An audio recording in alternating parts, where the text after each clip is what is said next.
Yeah. Hello everyone, welcome to Tea and Banter with me. It's me, Mary Elizabeth. So we are having a tea party today and Felicia is with me, but you can't see her right now. Hi.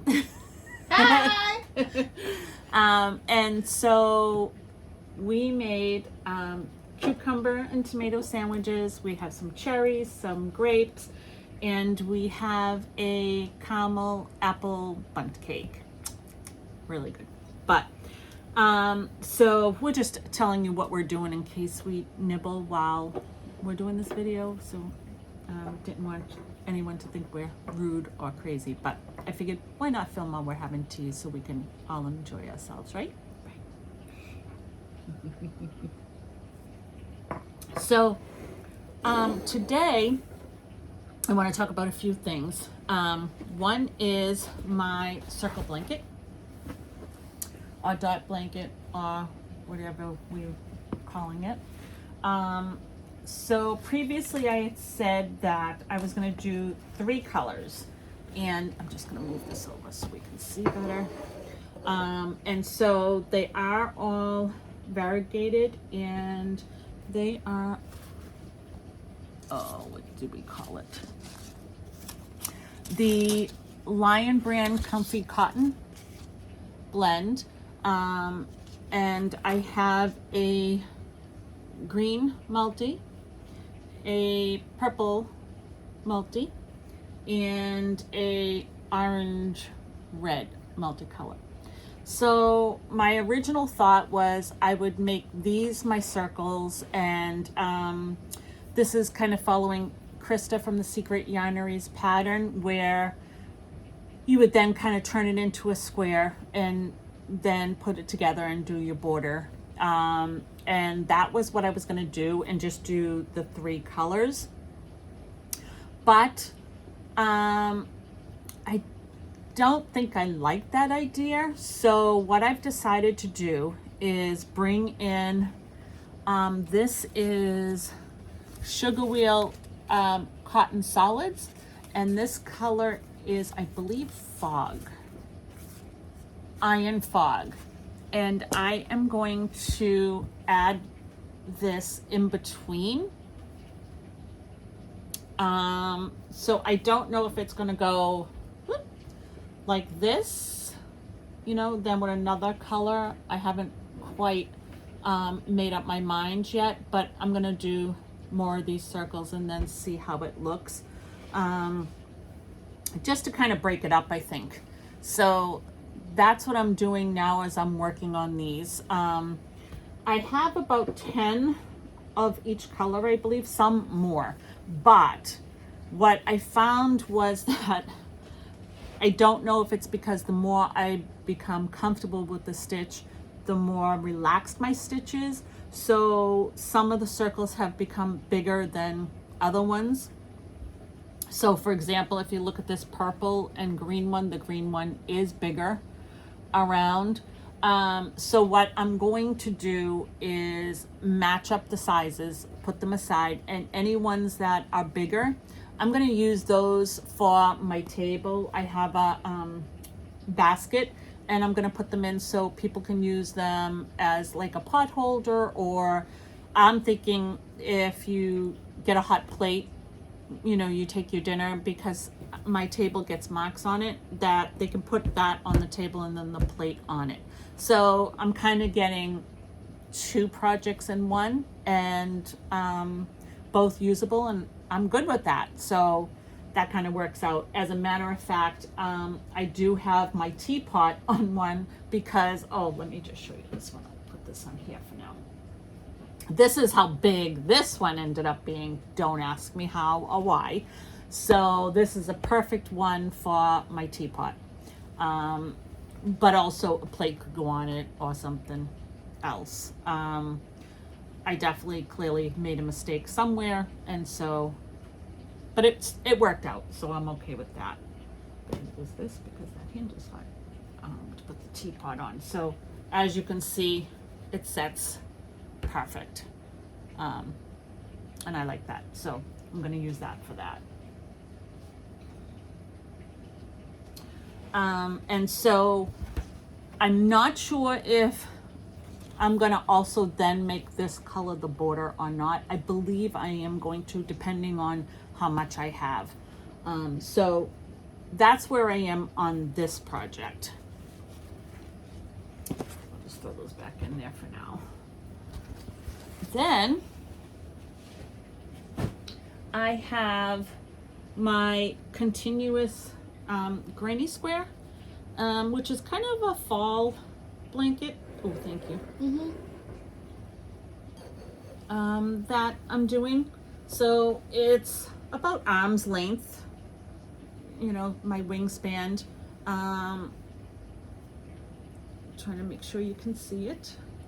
Oh, that's pretty. So it is coming along. I think it may need like maybe 5 more rounds, and it should be good, I believe, to have it like be a little couch blanket or something. So I'm excited for that. Yeah, couch blanket. Yeah. So I might get that. no.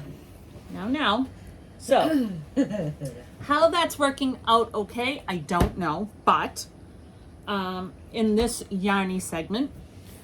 So my other blanket, which is extremely heavy, and I don't know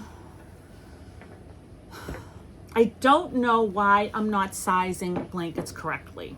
And what I mean by that is I like a blanket that comes around you fully and also covers from here to your feet, most generally, Yeah, because that's just what I like. But what I'm finding is, oh my God, this is so heavy.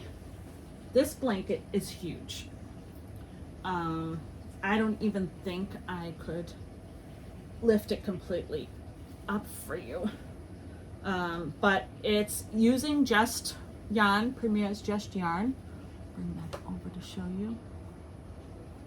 And it's really, really warm. I'm using 2 strands together. I'm using a white as the main color, and then a variety of purples, greens, yellows, oranges for the rest, and some blues. But, so, Felicia, can you hold that end? So this is how long, keep going. Keep going? Keep going. Okay. So, I'm just showing you the length, the width, I guess, or the length. But then the width is like this. So if this is supposed to go like this, it's way too long for your body. But if it's this way, it can fit a couple of people under here, but it doesn't go all the way. So I don't know. I'm going to continue it and just go and see how you might have long. To flip it and hold it like this way and add more, and that might make it go. Do you know what I mean? Yeah, but I'm going completely around the whole thing to make it grow longer. You know, this way, excuse me, I'm sorry. This way, so, but I don't know. I mean, I followed a chart that said how many stitches for a blanket, like for a twin or a full or a queen or whatever. Yeah. And I can't remember the stitch count, if it was like 140 or something like that. I don't know, but. Do you know what you did with the paper? No, that's my other problem. So that's my other problem. I might have to do another video on this, because my other problem is that I'm not tracking my projects good enough to be able to refer back. So I need to come up with a notebook or system to do that, which I can talk about in another video, kind of, because I do have a few notebooks and thoughts for either the rest of this year or the upcoming year, some ideas. So I will talk about that in another video, but that is definitely a goal, a problem and a goal that needs to be solved, that I don't jot down either enough information or exactly what I'm doing myself. So either it's good and I could repeat it, or it's not and don't repeat it. Yeah. You know, but anyway, I'm going to continue on until I've had enough of this blanket. There is a ton of ends that will have to be sewn in that I'm not looking forward to. So, yeah, but hopefully this won't be on the hook too much longer because I am getting kind of tired of it. But I also want to complete it and do as do as good of a job as I can. It's not going to be perfect because none of my projects are, but good enough for me because I like homey, country, cozy, and I don't mind homemade at all. I don't know, my blanket came out perfect. Oh, thank you. And it's all green. It is all green.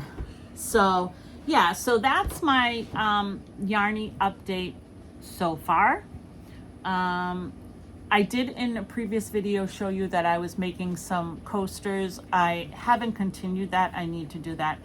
I also was watching a video on how to crochet socks. I'm all over the place. I might attempt that, but I don't know. We'll see how that goes. And also some dishcloths, because I don't know about you, but sponges are gross. That's why I feel about SOS. SOS I don't mind because it's skeevy. Yeah, it cleans your teacups really well. No, I know, but so that's why I make you touch it. Because it really freaks me out. So that was the Yarny segment update. And so then I am going to ask you to hold on. I'm going to move the camera. And Felicia's going to do a little segment. Sorry, don't mean to move my head away from you, but I'm trying to put my blanket back in its bag, which is not going successfully. So while I dish up a little sandwich for myself. So hold on and we'll do the next segment. Hello everyone, we're back and it's time for book faves. So I'm handing it over to Felicia because she's doing her faves today. I'm going to start with some cozy mysteries, and there's 3 of them that I love by Agatha Christie.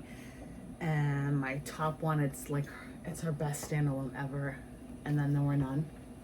I absolutely love this book. And for me, it's a mystery thriller, and it's really scary too, because I don't want to give too much away, but there's a bunch of people who received this letter that they've been invited to stay at this house. And as you can see in the picture, it's surrounded by water. There's nowhere off of it. And they decide, why not?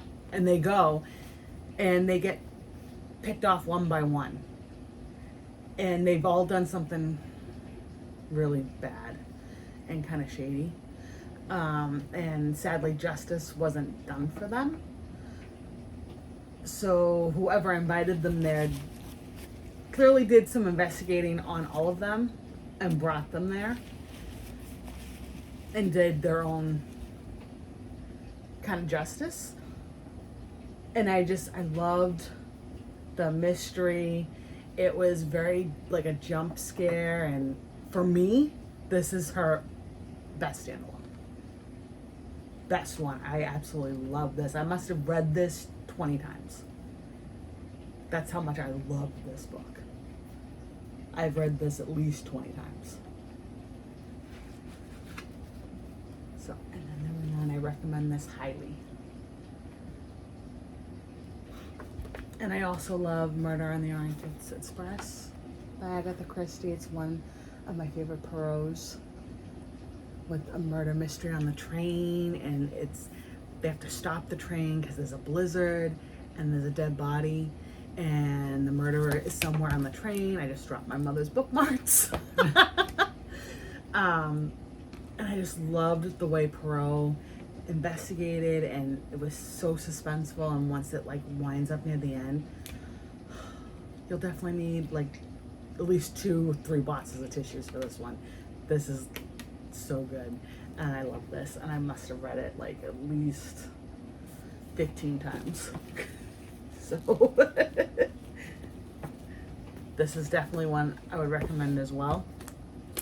This one, I think I've overread this one. This has at least been, I've read this at least 50 times in the past year and a half. And it's Death on the Nile. I love this one.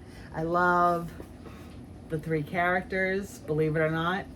I love the Lynette, the Simon Doyle, and Jacqueline de Belfort triangle. I love the way Perot tries to help Jacqueline. Like, there's a bond there, and he's trying to set her down a path so that she's not going down a road she can't come back from. Like, he really cares about this girl and tries to be a friend. And it's just so beautifully written and yet tragic all at once. So I really recommend this one without hesitation. This is like, I think, my top Perot right there. Death on the Nile. And this one I've had, that my mama got me when I was little. And I love this book because I had to learn how to read when I was 4 because I wanted a library card. And this little girl did the same thing in this book. She just loved to read, and she would walk to the library all the time by herself. And it's just one of my faves, Matilda. I just absolutely loved her. She was my girl. She loved books. She was the best, and I recommend this to anyone, whether you're a kid, a teenager, adults. I still love this book. I still have this book. Sadly, it's a little lost for wear because I've read it. It is old, but I treasure this book so much.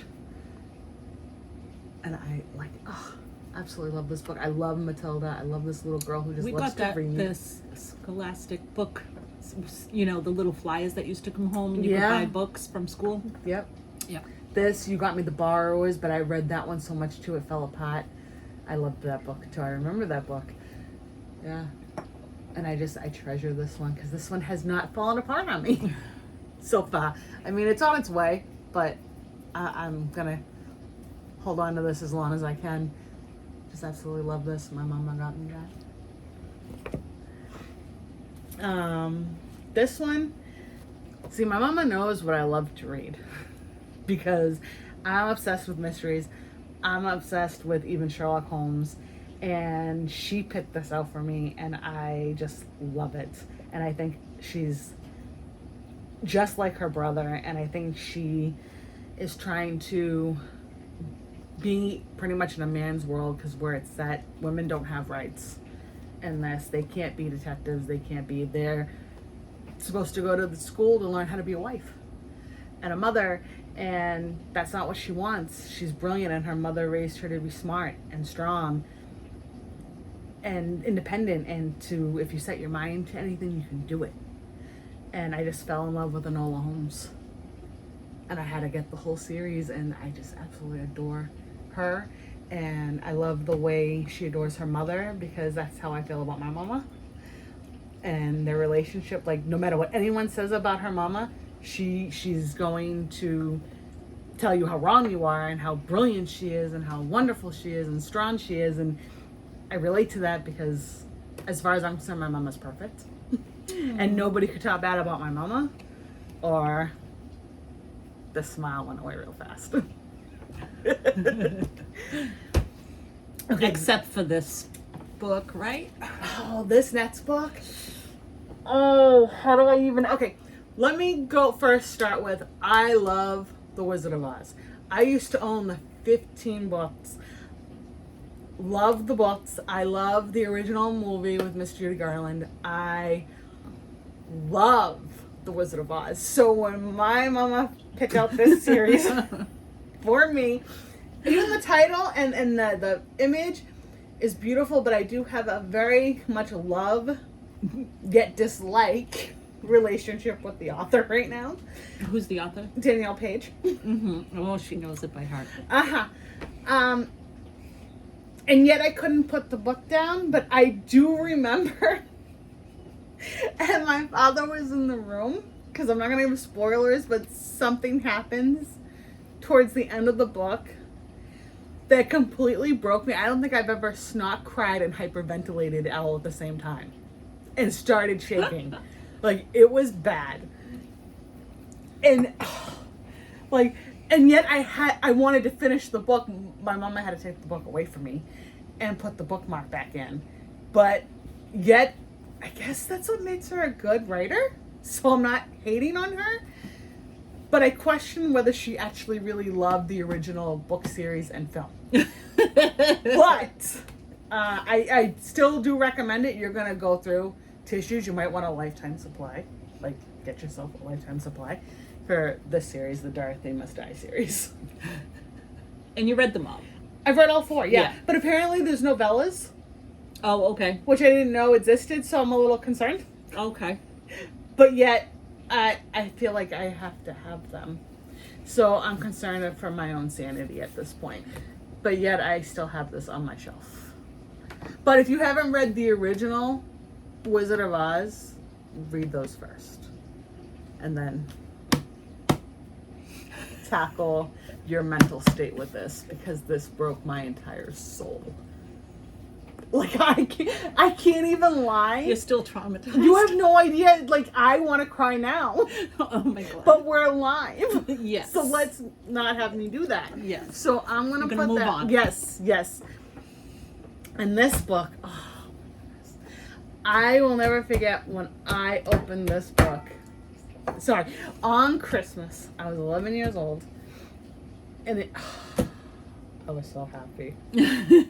so happy.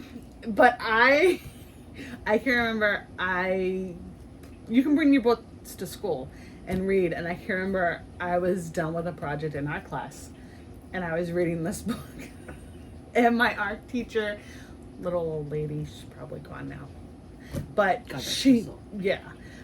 she decided to happen to be looking over at me while I was reading and was like, "Do you worship the devil?" And I just kind of froze, and all my classmates just kind of looked at me like, "Do you?" Because I was reading this book, and I was like, "No, I don't." And I tried to explain that, yeah, okay, it is about magic, and there's good and bad, but I promise you it's not a cult. I'm not worshiping anything but the author herself for making my childhood so magical. I absolutely love her, and she is a goddess. And thank you, J.K. Rowling, for making my childhood beautiful and magical and sad, because there are sad stuff as you go, but she really brought my childhood to life and brought me characters. And another reading girl who I love, Hermione, and who loved to write essays, because I did a lot of book reports for fun, not just my summer reading. I did it for fun, and I passed it in for extra credit. So Hermione was my girl, and she still is. And yeah, so these books have all touched my heart, and one has broke my soul. But other than that, I recommend highly, and I love all of these. And I'm sorry I'm rambling, but these books make me happy, and I do have more upstairs, but if I tried to lug them all down, I'd probably be broken from trying to bring them all down here. So I highly recommend these, and I hope you all enjoy them if you do decide to read them, because they've made my heart happy.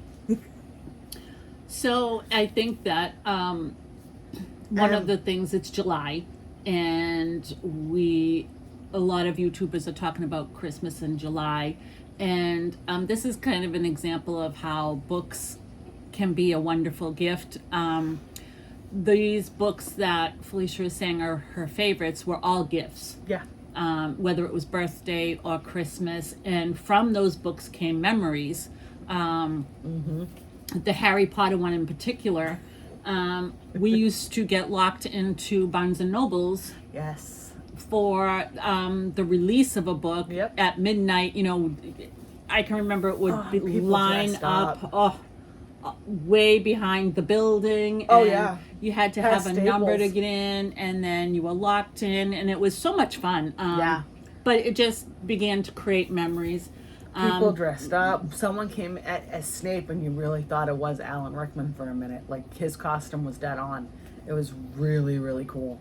Yeah. We had and fun. then you can have the opposite, where you have Dorothy Must Die, but you learn that there's different ways to write about characters, as well as learning about how to deal with our emotions.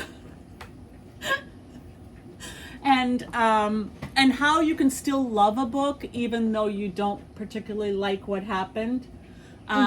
So yeah. Yeah. But I think that is just another good example of how books are empowering and how they are. Well, and it also shows that she is a good writer, because I couldn't put it down, and I kept going because there was 4 regular books, but apparently there's novellas. Okay. Yeah. That I didn't know about? I don't know, but Yeah. so And the way she left it, not as a spoiler, but it could continue on. yeah. And every year So- I give myself a challenge of finding books for Felicia that are either going to be loves or Yeah. challenge her in some way, I guess. Oh, that one really But broke my soul. I That's- thought I was going to have to, like, go to the hospital. I was hyperventilating so bad. Can you imagine trying to explain that to a doctor? I know. That wouldn't have been pretty. But I think that's kind of the joy of it, is, finding that special book amongst hundreds or thousands of books to say, this is the one that's going to capture. And I've had a good, You were what always... do you call it? A good run. There was one book out of all the years, I think, right? That was Two. a miss. 2? Yeah, which is a shame, because if it went, The City of Villains, if it went the way I was hoping it was going to go, that book would have been amazing. But it didn't. And No. so that. And the Poppy. And the what? Poppy Investigates. Yeah, the Poppy Hunter Yeah. Investigates were Those 2. 2 were... Yeah. So, But that's not bad. but you're how old now?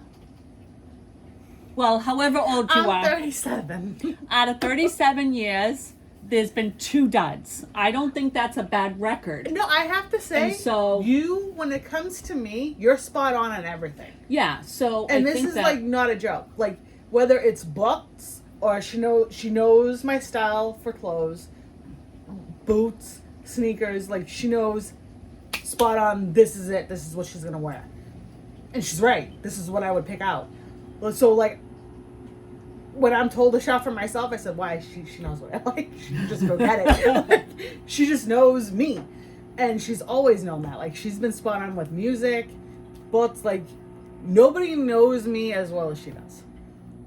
yeah. Like, she knows even what I'm gonna say before I say it, or what I'm thinking. She'll, even if I'm going to be sarcastic, because I tend to be, she'll say, "Felicia, I haven't even said it yet," and she just knows. Yeah, I know it's Like, coming. she knows like that.